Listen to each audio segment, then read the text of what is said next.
Hello everyone, I am Vanish Signal. And before we start with some new stories, like and subscribe to the channel. Also comment down below from where you are watching this. Story 1. The Girl in Unit 7C. Carol was unraveling, not from rage or betrayal, but from the slow erosion of silence. Her boyfriend Mitch had moved into a new place 2 months earlier and stopped answering her calls. His replies to texts were vague, spaced apart by hours. No real fight, just a fade out. She came to me not for revenge, but to understand what had gone wrong, to know if she could let go with some peace. She said she felt like a ghost in his life. Mitch lived in Unit 7C, a third-floor walk-up in a plain, quiet complex near the edge of the city. For 3 days, I staked out the building, noting Mitch's routines. He returned home at 6:15 p.m. each evening, alone, always with a brown grocery bag. On the 4th night, something changed. At 1:46 a.m., a young woman appeared, maybe 19, thin, pale, wearing a gray hoodie that swallowed her frame. She didn't hesitate, knocked twice. The door opened instantly. Mitch let her in. She didn't leave until just past 3:30.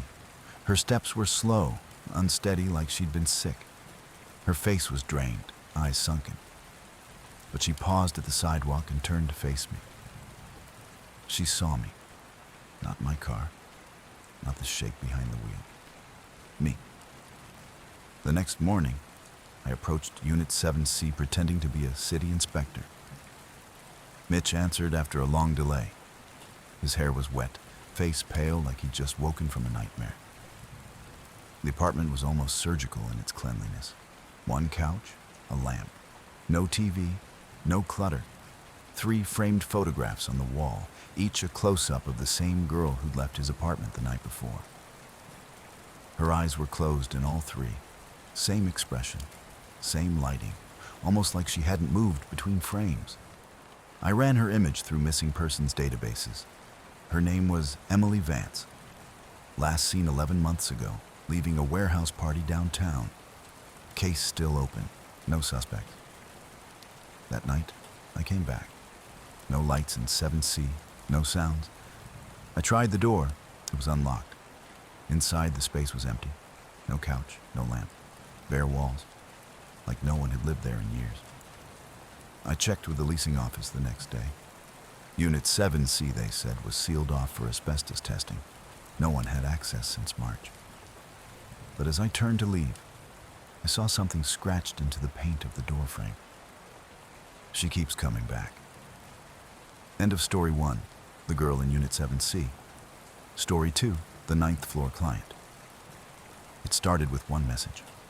Short, unsettling, buried deep in an investigator's forum I rarely visited anymore. I need someone to verify that I exist. No signature, no context. Most oddball requests are noise, but this one felt deliberate. I replied. Within an hour, I had a response from someone named Ira. She asked me to meet her in the lobby of a high-rise on 54th Street. Said she lived on the 9th floor. The building was clean, but worn, with old marble flooring and brass mailboxes that hadn't been updated in decades. No one was at the front desk. The tenant list in the lobby only displayed names up to the 8th floor. I took the elevator. It only had buttons for floors 1 through 8. No 9. I took the stairs instead. And there it was, a plain door marked 9. It opened into a short hallway, carpeted and dim. 1 door at the end. From inside came the sound of a piano, a haunting melody, off-tempo like someone playing from memory. Then a thud, like a chair being pushed back. I knocked, no response. I waited, then knocked again. The music stopped. I thought I heard breathing, but it was impossible to tell. After a minute, I turned and walked back down. As I passed the 8th floor, an older man stepped out of his unit. I asked him if the building had a 9th floor. He frowned. Nope, It never did. Elevator skips right to 10. Weird, huh? But I'd seen it, walked it, heard it. I checked building plans the next day. No ninth floor, no extra permits, no architectural anomalies.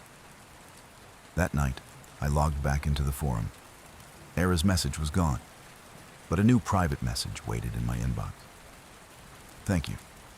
That's all I needed. Since then, I pass the building every Friday around 9 p.m. And like clockwork, one light turns on above the 8th floor. Just one. The window always closed, a shadow always still. It never moves. Last week, I stayed longer. Waited until the light flickered out. It did, at 9:12 p.m. But the elevator in the building next door chimed behind me. No one came out. End of story 2, the 9th floor client. Story 3, the woman on the bus route. I was hired by a man named Elliot.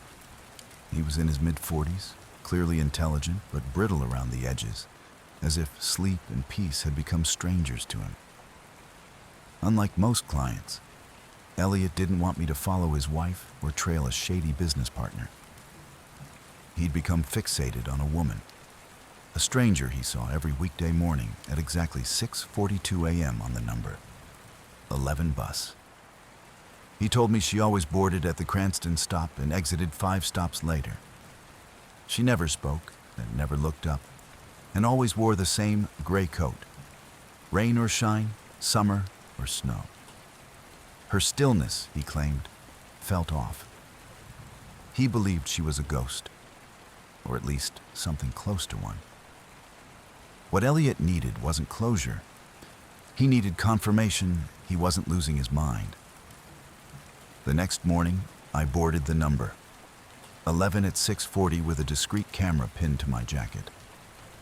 I'd expected this to be a psychological case, something rooted in grief or fixation. But at 6:42, just as Elliot said, she stepped aboard. Gray coat, pinned back hair, pale face. She glided more than walked, silently finding a seat exactly 3 rows ahead of me. She didn't check her phone or adjust her bag. She simply stared straight ahead. 5 stops later, she stood, smoothly, as if her body anticipated the movement before the driver even slowed. I followed her off the bus, keeping a fair distance. She walked half a block, turned right onto a residential street. I turned the corner no more than 4 seconds behind her. She was gone. The sidewalk was empty. No alleyways, no doors. Just a stillness that didn't belong on that kind of morning. I replayed the footage immediately. Everything around her had recorded clearly. Other passengers, traffic, even the bus driver. But in every frame, her seat was empty. No one had sat there. When I met Elliot again, I showed him the footage. He didn't ask questions, didn't blink. I needed to know I wasn't the only one who could see her, he said, more to himself than to me. He handed me an envelope and a small folded piece of paper. I opened it after he left. It said, "Tell her I'm sorry I got off the bus that day." I returned to the Cranston stop a week later, just to see. And at 6:42, the bus pulled up. She wasn't on it. But in the seat she always took, there was a single gray glove, folded neatly on the cushion. End of story 3, the woman on the bus route. Story 4, the locked garden gate. The request came from a lawyer named Lucinda. She dealt mostly with family disputes and estates, but her voice cracked with unease when she explained the case. Her client, Mr. Vernon, was nearing the end of his life. What worried him most wasn't his health. It was the sense that someone, or something, was entering his property at night. More specifically, into his wife's garden.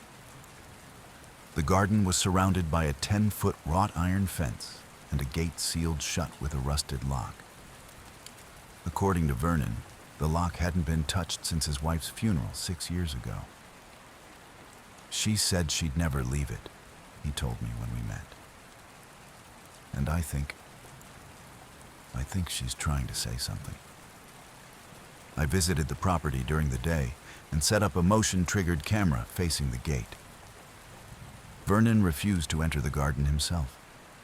He watched from his window while I worked, eyes locked on the space like it might breathe without warning. That night, at exactly 2:03 a.m., the alert pinged my phone. The footage began with silence. Then a long, bent shadow appeared, cast by no visible figure. The lock clicked, but there was no sound, just the soft creak of iron swinging open. The shadow moved across the path, pausing at each bed of flowers. Slowly, the flowers began to tilt. Sunless, breathless, they turned to face the back of the house. Not with wind, not with light. The shadow stopped in the middle of the garden, and there it stayed, as if kneeling, as if listening. At 2:11 a.m., it disappeared. The gate closed. The next morning, I returned to check everything. The lock appeared untouched, rust sealed shut. But the flowers had indeed shifted, all of them tilted at the same unnatural angle toward Vernon's bedroom window. Lucinda called me later that week. Mr. Vernon had passed in his sleep. Peaceful, she said. He left behind one letter addressed simply to the one who watched. It read, "If she opened the gate, she forgave me. And now I can rest in what's left of her garden." End of story 4, The Locked Garden Gate. Story 5, The Apartment Across the Street. It started with a call from a client named Jenna. She was in her early 30s, recently divorced, and had just moved into a brownstone on Maple Street. Her voice cracked slightly when she told me, "I think the man across the street is watching me. Not the usual creepy way. He doesn't move, he just stares. Every night." She said the man sat in the window of the apartment directly across from hers, always at the same time, 11:13 p.m., and never shifted his gaze. "He doesn't look at my room," she told me. "He looks at me, as if he knows something about me I've forgotten." I agreed to install a remote camera in her apartment aimed at the man's window. The first night, I watched live footage. Sure enough, at 11:13 p.m., the man appeared. No lights on. He just seemed to materialize in the chair by the window. Pale skin, blank expression, eyes open, locked forward. For over 4 hours, he didn't budge. At 3:06 a.m., he stood and disappeared into the dark. When I reviewed the footage frame by frame, something strange occurred at 2:42 a.m. His right hand moved. Slowly, he reached forward, touched the window once, and pointed directly at the camera. My camera. The next morning, I crossed the street and entered the building. I posed as a prospective tenant and struck up a conversation with the landlord. When I asked about the unit across from Jenna's, he frowned and said, "That one. Been empty since the electrical fire back in 2016. Nobody's touched it.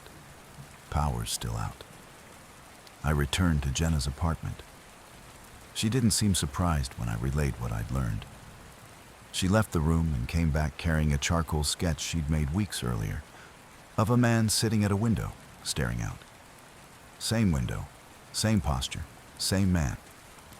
"I drew this before I moved in," she whispered. I don't remember why. End of story 5, The Apartment Across the Street. Story 6, The Letter Without a Stamp. On a gray Monday morning, I went to check my P.O. box. Among the usual junk mail and envelopes was a plain white letter addressed to me in faded blue ink. No stamp, no return address. Inside was a folded sheet with trembling handwriting. "I believe someone is entering my home while I sleep. Please come quickly.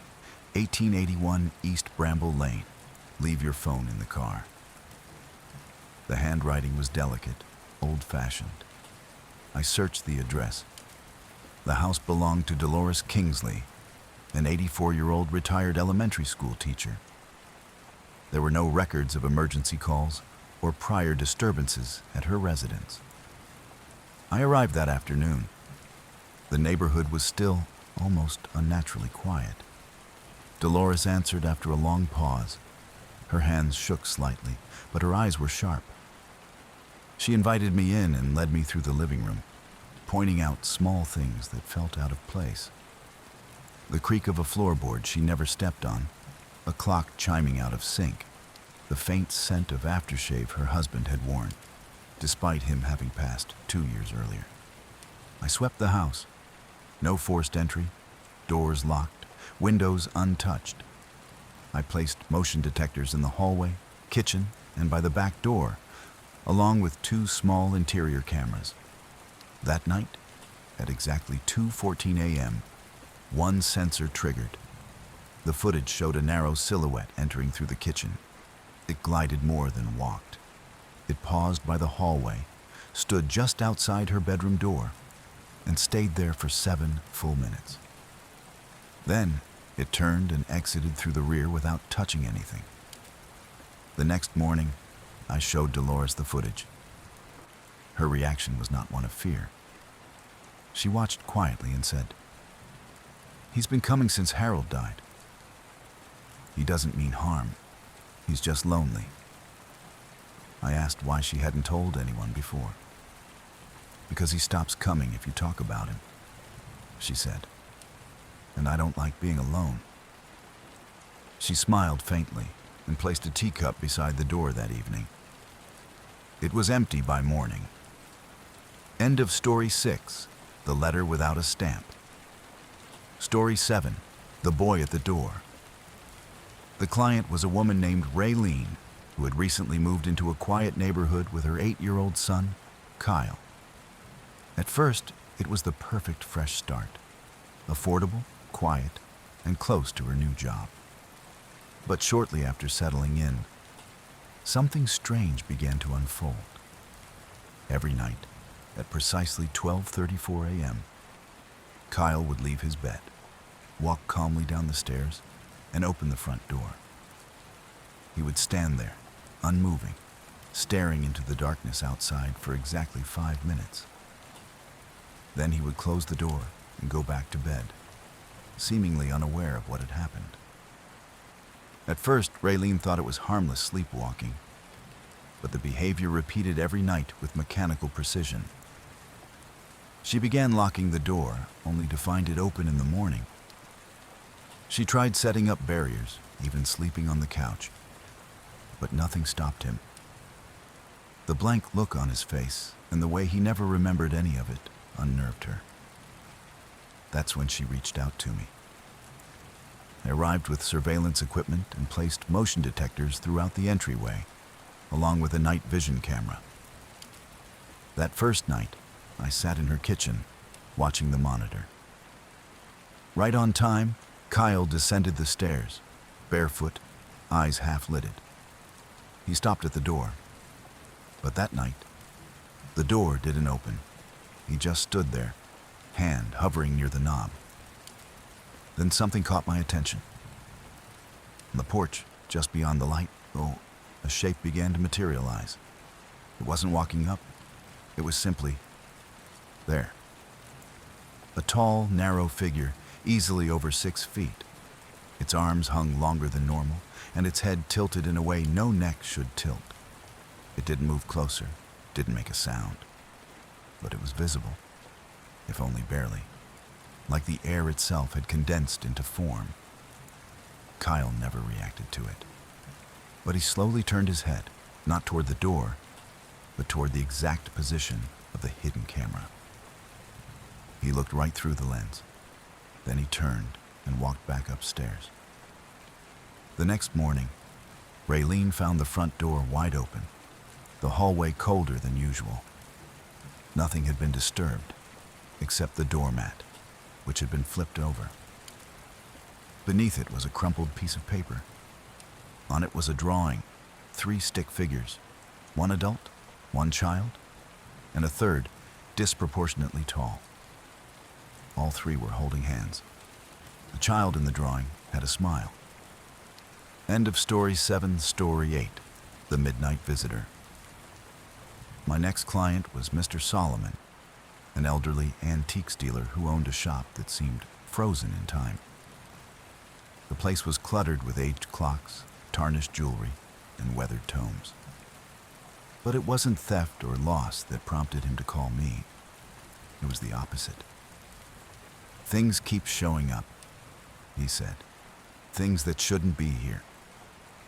Solomon explained that every few nights, he would find unfamiliar items displayed neatly on the counter by the register.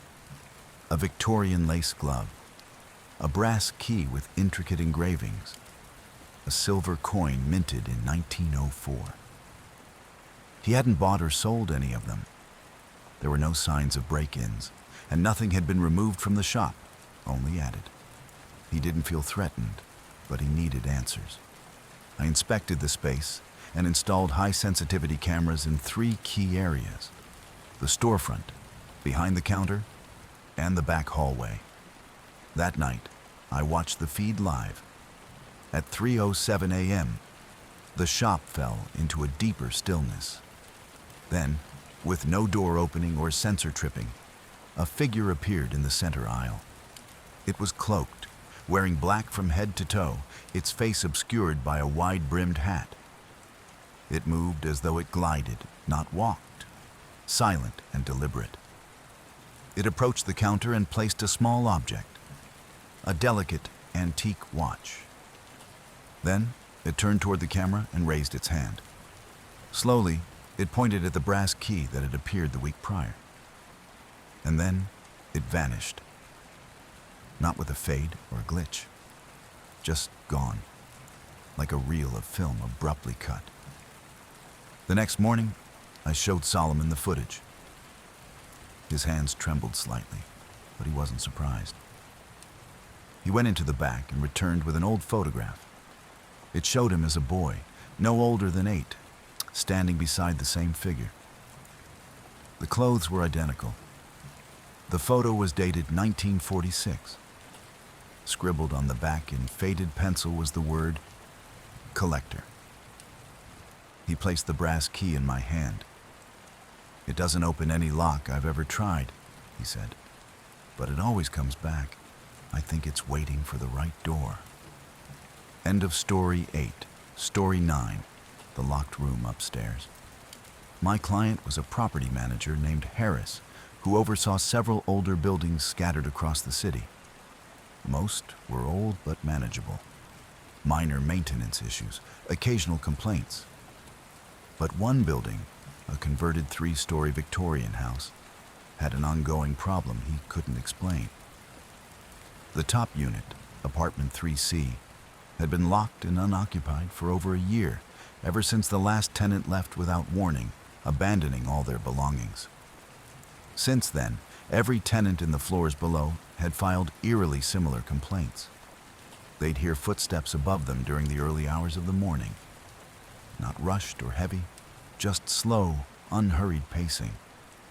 At times it would be accompanied by soft creaks, a low hum, or the sound of something sliding across the wooden floor.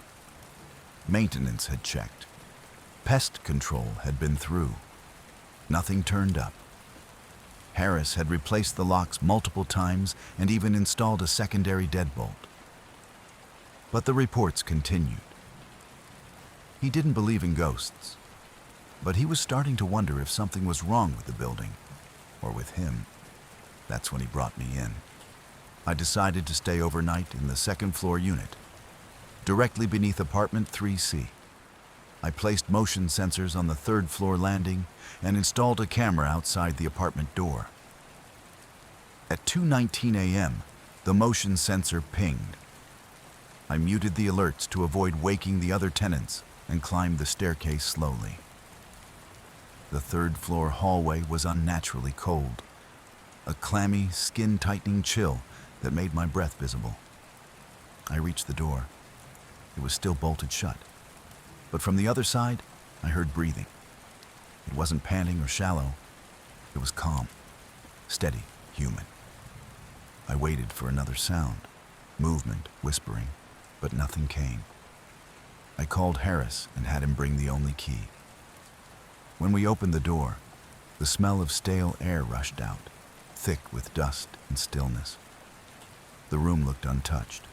No prints, no furniture out of place, everything layered with grime. Except the mirror. A perfect circle had been wiped into the surface, cleared of dust as if someone had leaned in from the other side to look out. On the inside of the glass, 4 thin scratch marks were etched into the edge of the circle, almost like fingernails.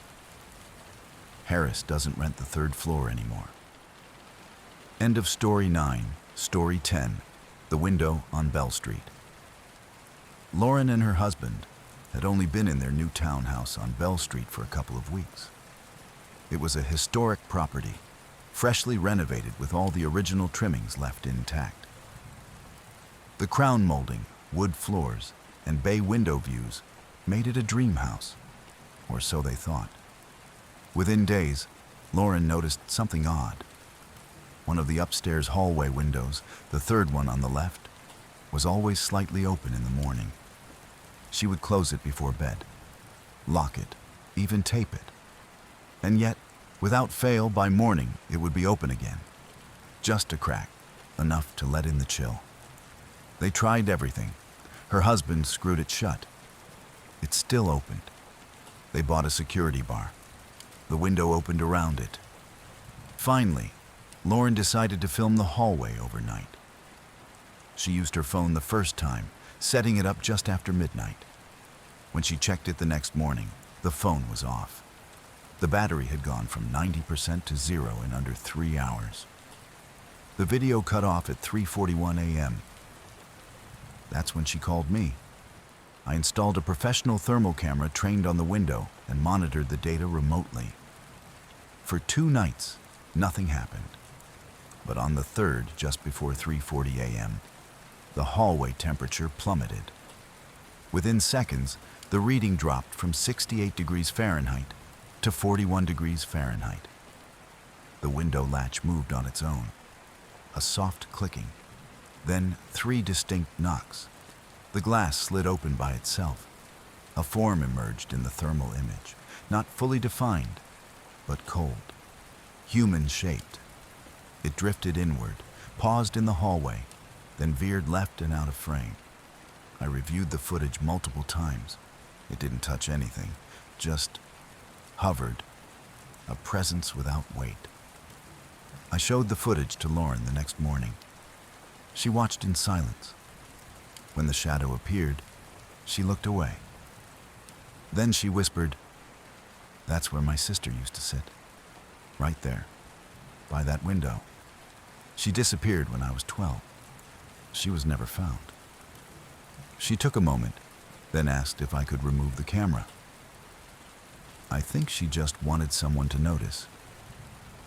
End of Story 10, Story 11, The Stranger at the Funeral. My client, Donna, was a funeral director who had spent over 20 years running a quiet, family-owned mortuary on the outskirts of town. She'd seen her share of grief. Raw, loud, awkward, and at times even angry.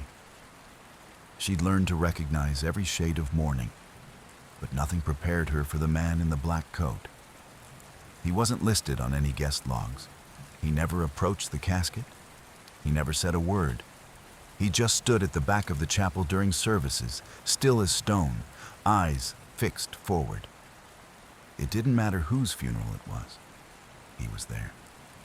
It became so frequent that staff began to refer to him as the quiet man. Donna tried confronting him, but every time she moved toward him, he was gone before she turned the corner. She asked me to investigate. I agreed to attend a private funeral scheduled for Thursday, a closed service for a local teacher with only a few relatives present. I arrived early, dressed as part of the staff. Halfway through the service, he arrived, tall, lean, skin pale enough to glow under the dim light. He stood at the rear wall, not even pretending to blend in. Kept my eyes on him. But the moment the family turned to leave, he vanished.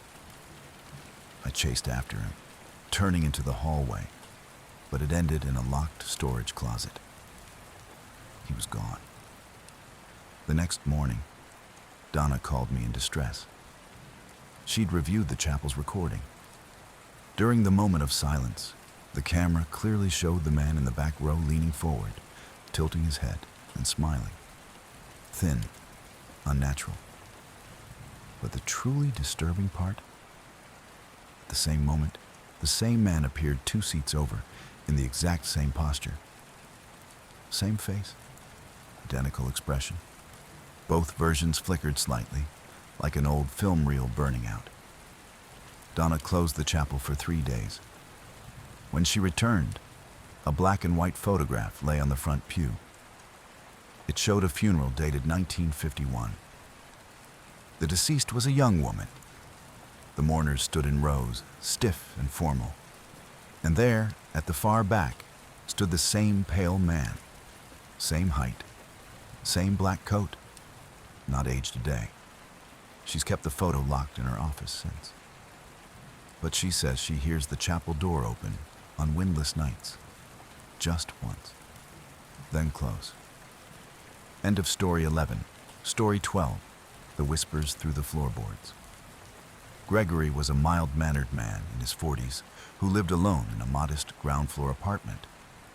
He didn't believe in the paranormal, wasn't given to imagination, and had never once filed a noise complaint until recently. That's when he began hearing whispers beneath his floorboards. Not random voices or the sounds of neighbors, but distinct, intentional sentences. They'd begin around 12:45 each night, soft enough to make him doubt, clear enough to freeze him in place. Some nights, it was nonsense in a language he didn't recognize. Other nights, it was perfectly clear. Are you listening? He tried recording them. Every time, his devices failed. Either the files were corrupted or the mics captured only static. He pulled up the floorboards, expecting to find a crawl space. There was nothing beneath but solid concrete. No pipes, no wiring. I agreed to help, thinking perhaps it was structural resonance or buried ventilation. I brought my own equipment, high-sensitivity recorders, parabolic microphones, and thermal sensors, and spent a night there. Everything was still until just after 1:10 a.m. That's when the air in the room seemed to change, denser, heavier. A faint hiss rose from the floor, then a whisper, low, breathless, and unmistakably close. You don't belong here. The voice was wrong, too deep, too smooth, as if it had been preserved and replayed through a layer of dust. I played it back immediately. The file was blank. When I told Gregory what I heard, he looked hollow. That's not what it said last time, he murmured. Last time it said, we remember your name. We checked property records. The building had once been part of a convent. Underneath the foundation had been a chapel that burned down in 1927. The structure was sealed off with concrete after 5 nuns died in the fire. Their names had been lost, no grave markers. Gregory moved out shortly after. He left most of his things behind. He now refuses to live anywhere with hardwood floors. And when he walks across concrete, especially old sidewalks, he says he sometimes hears them again, just under the surface. Are you listening? End of story 12. Part 7. Story 13. The Man in the Alley Mirror. Claire hired me after a string of unsettling experiences that began just 2 weeks after she moved into a second-story apartment above an antique bookstore. Every night, on her walk home from work, she passed a narrow alley between her building and the neighboring structure. The alley wasn't long, barely wide enough for a single person to squeeze through, and it was always empty, dimly lit by one flickering bulb overhead. The only thing that seemed to change was the mirror. Propped against the brick wall beside a rusted dumpster, there was a full-length mirror with a crack running diagonally across the center. The kind of thing you'd expect to find in a thrift shop donation pile. Claire didn't think much of it until she started seeing someone in it. Or something. It wasn't just a fleeting image. Each night, as she walked past, she would catch a glimpse of a man standing behind her reflection. He never moved. He wore a flat cap, a long dark coat, and had a face that somehow looked both sharp and blurry, like it was half formed in shadow. Claire would turn around, see no one, then look back at the mirror and find him closer. The first few times, she thought it was her imagination. But one night, she took a picture of the mirror. When she looked at it later, the man was there, clearly, perfectly centered in the frame, and he was closer to her reflection than before. She sent me the photo. I knew right then it wasn't a trick of the light. I met Claire outside her building the next evening. We walked the route together. As we approached the alley, the air felt colder. The mirror was still there. From my angle, I couldn't see anything unusual at first. But when I looked directly into it, my reflection hesitated. A delay. Just 1 second off. Like a video call lagging on poor Wi-Fi. Behind it, the man stood again. He wasn't looking at me, he was looking at Claire. And this time, he was smiling. I stepped into the alley, shone my flashlight behind the mirror. There was nothing. Just the damp brick wall. But when I returned to the front of the mirror, condensation had formed on the glass, freshly smeared. 2 words were written, "Keep walking." The next night, we came back. The mirror was gone. Not broken, not moved, gone. The alley looked empty, like it had always been that way. But as we walked past, Claire's phone buzzed. A message from an unknown number. Attached was the same photo she had taken, but the man in the image was no longer at a distance. He was directly behind her reflection, one hand reaching forward. She moved out the following week. I don't blame her. End of story 13. Story 14. The bookstore basement. Noah was a part-time employee at a quirky, independently run bookstore tucked between a dry cleaner and a dentist's office. The store was old, the kind of place that smelled like dust and leather. With shelves packed unevenly, corridors narrowing into soft turns. Beneath the main floor was a basement used for overstock. Extra books, forgotten displays, cracked filing cabinets, and yellowed receipts dating back decades. Noah's job was simple.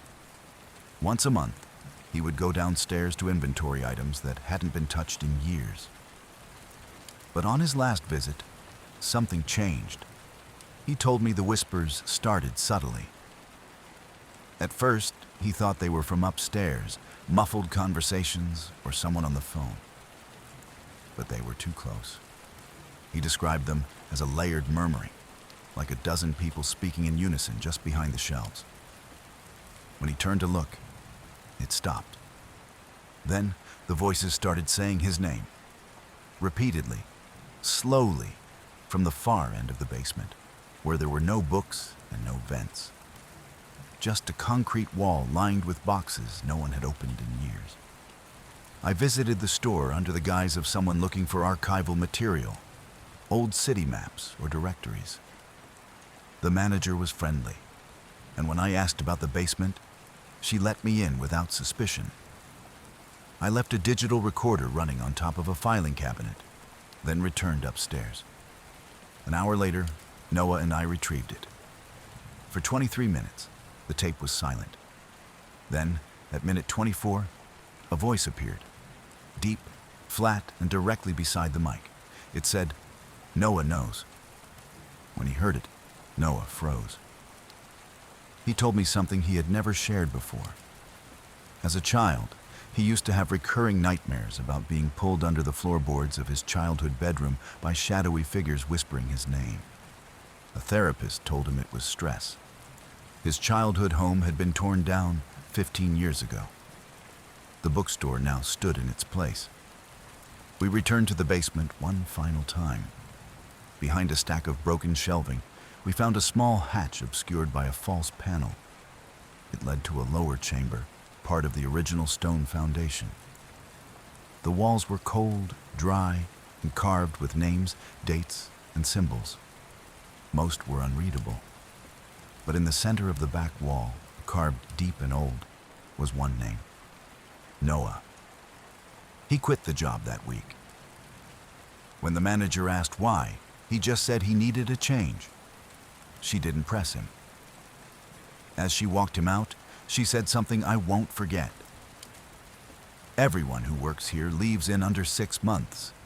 Some don't even make it to 3. End of story 14. Story 15. The woman behind the curtain. When I got the call from Jillian, I assumed it was going to be a routine matter. Most of my cases involving tenants boil down to noise complaints or disputes with neighbors. But this was different. Jillian lived alone in a small one-bedroom apartment on the 2nd floor of a converted Victorian house. Quiet street, well-maintained building, long-term tenants. On paper, everything seemed perfectly normal. But for the last 3 weeks, she'd been experiencing something that didn't fit any rational category. Every night, around 11 p.m., she felt eyes on her. Not from across the street or a neighbor's window, but from inside her apartment. More specifically, from behind the heavy curtain that separated her kitchen from a narrow pantry she barely used. She said it started as a feeling, an intuition that someone else was in the room when she knew she was alone. Then she began noticing movement. The curtain would shift gently, though no windows were open, and the air was still. She tried to rationalize it until the night she saw a pale face peeking out from behind the curtain. Just for a second. But it was there. Skin too white, eyes unfocused. She screamed, rushed to pull the curtain aside, but found nothing. The pantry was as it always had been. Half-stocked shelves, a broom, dust in the corners. I agreed to help. I arrived the following evening and set up motion detectors in the kitchen, hallway, and inside the pantry itself. I stayed with her through the evening, keeping things casual to help her feel at ease. At exactly 11:04 p.m., the curtain shifted. Not a breeze or a tug, but a slow, unnatural pull inward, like someone brushing against it from the other side. One of the motion sensors lit up, the one inside the pantry. I moved quickly, pulled the curtain aside, nothing. But the thermal camera recorded something different. 5 long vertical heat signatures against the fabric, shaped like fingers. Jillian and I returned in the daylight the next morning to inspect the pantry more closely. At the back wall, we noticed a section of plaster that looked slightly uneven. With her landlord's reluctant permission, we began to remove the wallpaper and cracked plaster. Beneath it was a wooden door, sealed shut, old, painted over many times. But it had a handle. We tried to open it. It wouldn't budge. The keyhole was rusted, and there was no key. From the other side, we heard a single sound, a knock. Jillian has since moved out. The door remains sealed. The landlord refuses to remove it, claiming it's part of the house's original design. But Jillian swears she still hears knocking in her dreams, always at 11:04 p.m. End of story 15, story 16, the voice in the static. Miles wasn't the kind of guy you expect to call a private detective. He was quiet, methodical, a radio technician at a small AM station that mostly broadcasted weather updates, commuter alerts, and late-night talk shows no one really listened to. His job involved running the overnight shift, managing the booth, and making sure everything aired smoothly. Nothing glamorous, nothing spooky. But a few weeks into his shift rotation, he began hearing something he couldn't explain. It started as background noise, static bleeding between segments. But it soon developed into something more. Sometimes, within the static, a voice would form. Not random muttering, but a single word. His name, Miles.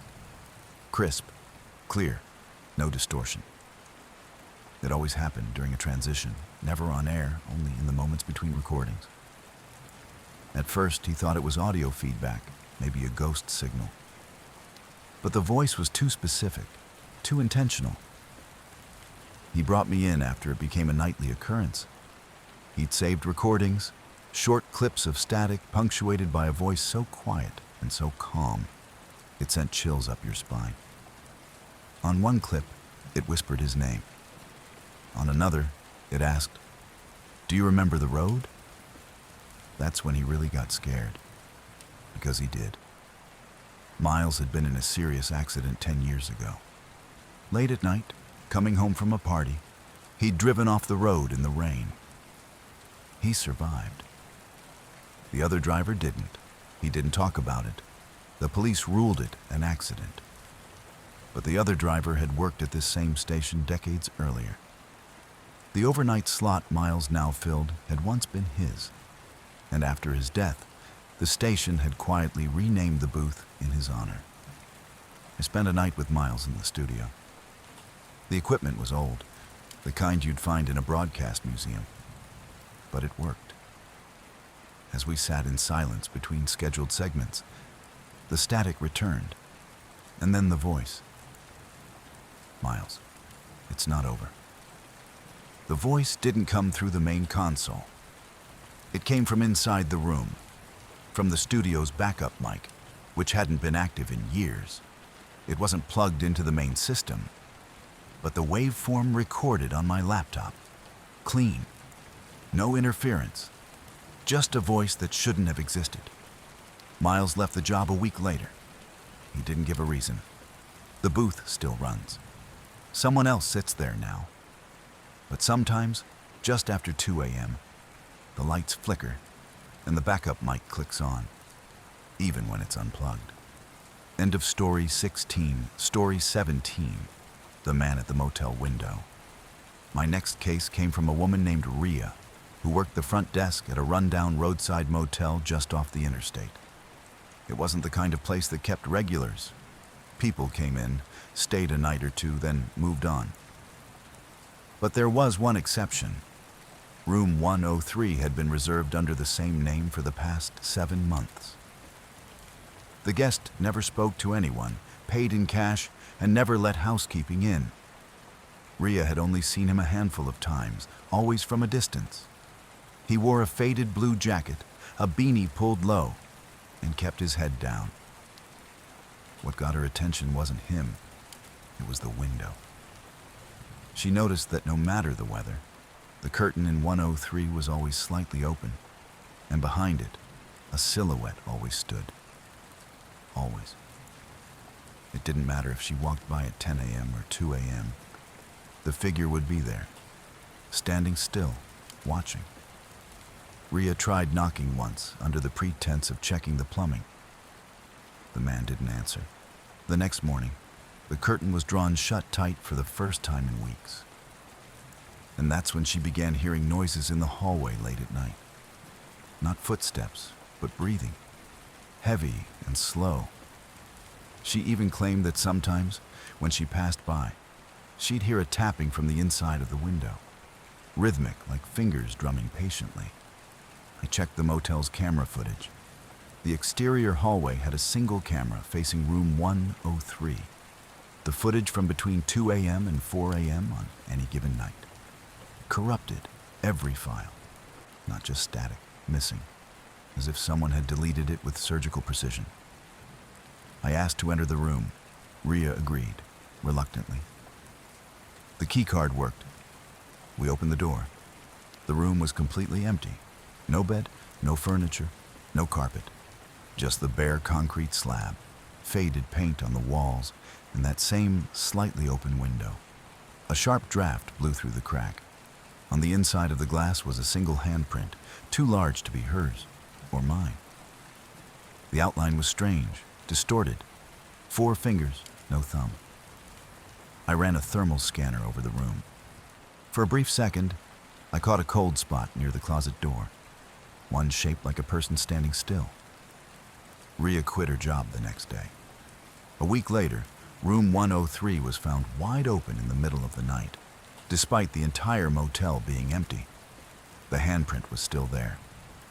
But now there were 2. End of story 17, story 18, The Forgotten File. Daniel was an archivist working for a mid-sized law firm that handled cold case reviews for the state. His job was mostly dull, scanning old reports, digitizing evidence logs, checking for misfiled documents, until he found the folder. It had no case number, no reference ID, no barcode. Just a name written in red ink. Case 0. He opened it out of curiosity. Inside were a series of handwritten notes detailing an investigation from the late 1970s. The first few pages described routine surveillance on a man living in a remote cabin in the woods. The agent assigned to the case recorded increasingly bizarre behavior. The man never left, never received mail. But every night at exactly 2:46 a.m., he stood in the clearing behind his home and looked up at the sky for precisely 7 minutes. Then he went back inside. The logs grew stranger. The man never ate, never slept. No one ever saw him enter or exit. The notes implied that the agent assigned began to suspect the man wasn't alive.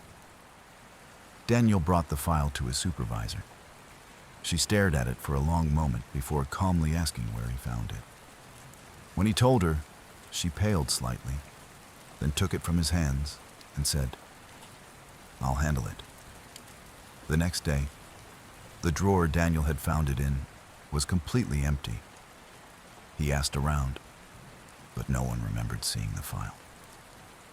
The supervisor said she had no idea what he was talking about.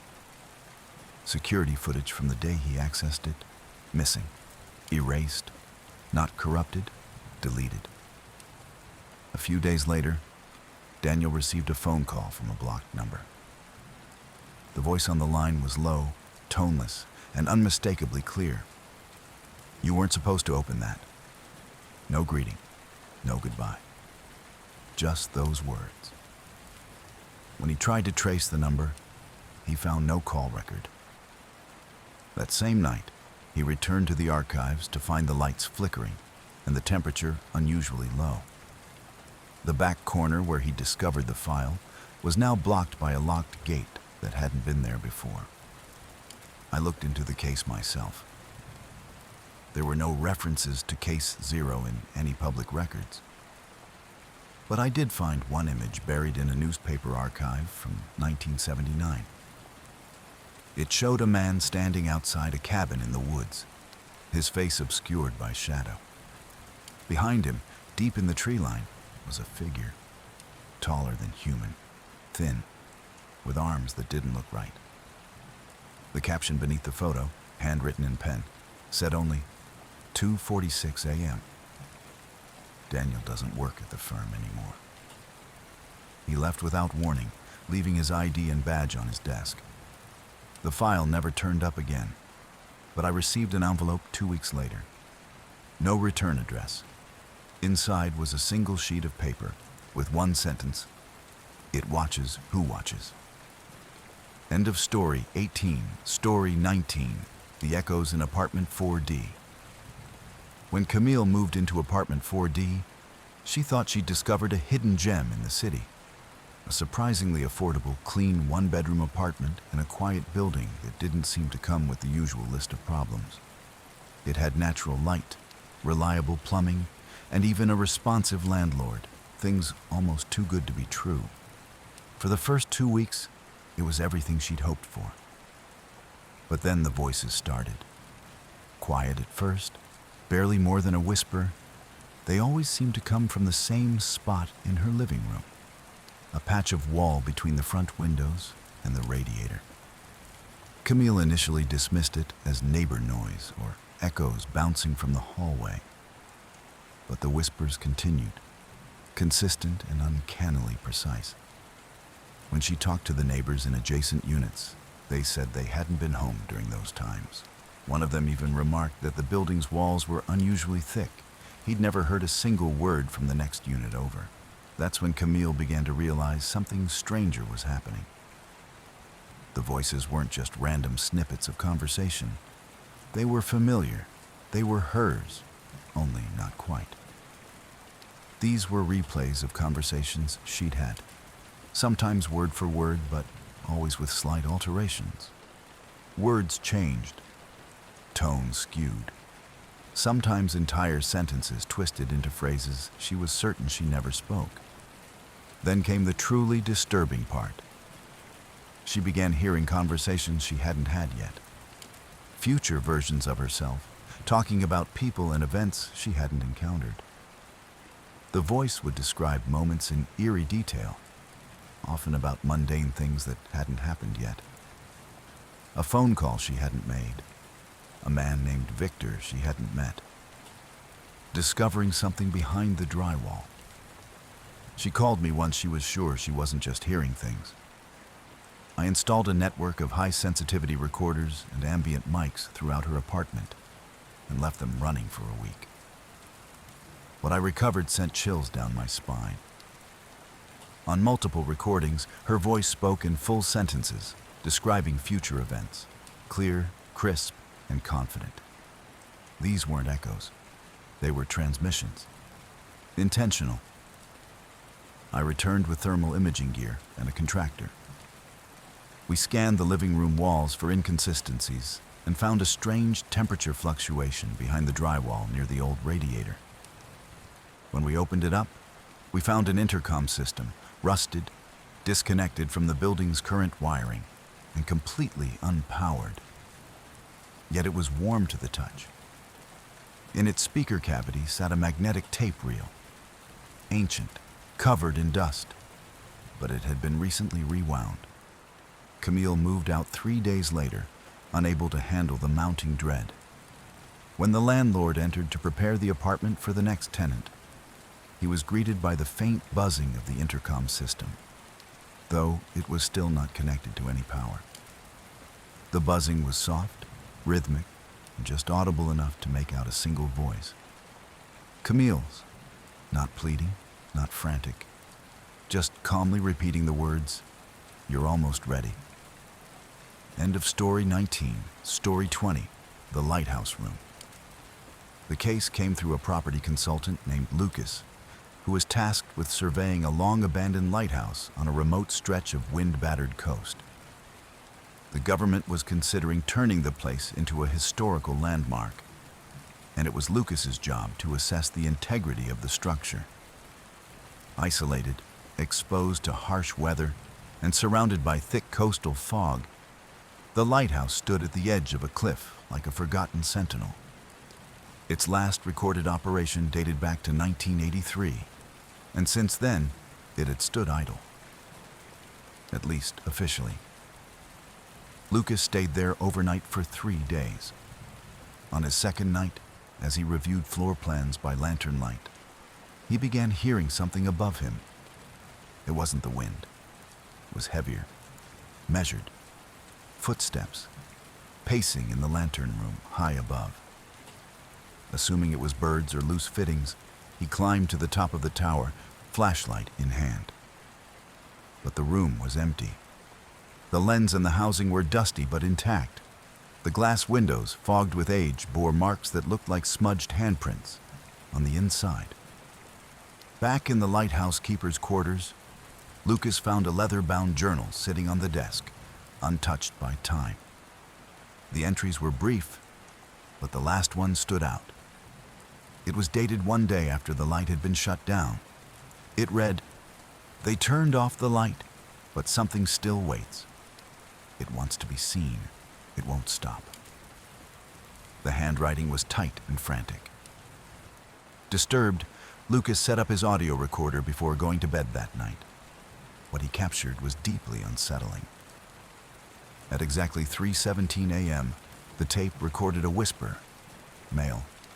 Agitated. "Turn it back on," it said. The voice repeated this, again and again, growing more desperate. It didn't come from outside. The source was within the room. But Lucas had been alone. He contacted me the following morning. When I joined him a few days later, the air felt unusually heavy, the kind of thick stillness that makes every footstep feel like an intrusion. We climbed to the top of the tower again. On the inside of the lens housing, dozens of long, sweeping handprints now covered the glass. More than before. Almost as if something had been frantically trying to clear the view. We left that same evening. Neither of us wanted to stay another night. As Lucas walked ahead toward the trail that led back to the main road, he turned around and took one last photo of the lighthouse. Later, when he sent it to me, we both saw it. In the topmost window, just beneath the lens, was a face watching us leave. Pale, featureless, still. Lucas has since requested to be reassigned to inland properties only. End of story 20.